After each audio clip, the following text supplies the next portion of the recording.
ഇന്ന് ഞങ്ങളുടെ ഇത്താതൻ്റെ വീട്ടിലാണ് കേട്ടോ. ഇവിടെ ഒരു പ്രത്യേക ഒരു വൈബ് ഉണ്ട്. ഇവിടുത്തെ വഴികളൊക്കെ നല്ല രസമാണ് കാണാൻ. ഇന്നിവിടെ കൂടാനൊരു പ്രത്യേക കാരണം കൂടി ഉണ്ട്.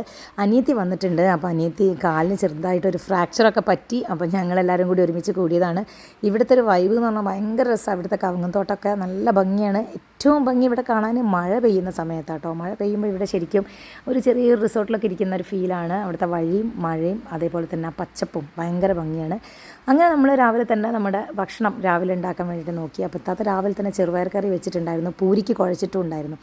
അപ്പോൾ പൂരിക്ക് കുഴച്ചിട്ടുണ്ടായിരുന്നു. ചെറുപയർ കറി വെച്ചപ്പോൾ നമുക്കത് ചെറുപയർ കറിനേക്കാൾ ഇഷ്ടം പൂരിക്ക് നമുക്ക് കൂട്ടാൻ വേണ്ടിയിട്ട് നമ്മുടെ പാലും പഴവും ഒക്കെ കൂട്ടിയിട്ടുള്ള ഒരു ഫുഡുണ്ട്. നിങ്ങൾക്ക് നിങ്ങളെല്ലാവരും ഉണ്ടാക്കുന്നുണ്ടാവും. പക്ഷേ എല്ലാ സ്ഥലത്തും അതിനൊരു പ്രത്യേക പേരാണ്. അപ്പോൾ ഞങ്ങളിന്ന് പറഞ്ഞു ഞങ്ങൾക്ക് ചെറുപയർ കറി വേണ്ട, ഞങ്ങൾക്ക് അതൊന്നും ഉണ്ടാക്കി തരാൻ പറഞ്ഞു. അപ്പോൾ ഞങ്ങൾ അതുണ്ടാക്കി. അങ്ങനെ അതാണ് ഞങ്ങളിന്ന് പൂരിക്ക് കഴിച്ചത്. അപ്പം നല്ല ടേസ്റ്റാണ്. അത് ഞങ്ങൾ ഉമ്മ ഉണ്ടാവുന്ന സമയത്തേ കഴിച്ചത്. അപ്പോൾ ചെറുപയർ കറി ആദ്യത്തെ എടുത്തു തന്നു. പക്ഷേ എനിക്കത് വേണ്ടിയിരുന്നില്ല. എനിക്ക് പിന്നെ ഈ ഒരു കറി മതി എന്ന് പറഞ്ഞു. അപ്പോൾ ഞാൻ അത് കൂട്ടി ഒരു പിടുത്തങ്ങ് പിടിച്ചു.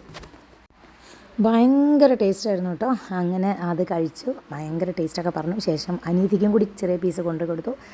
അവളും ഇത് അടിപൊളിയാണെന്ന് പറഞ്ഞു. അപ്പോൾ ഇനി അടുത്ത വീഡിയോയിൽ കാണാം. ബൈ.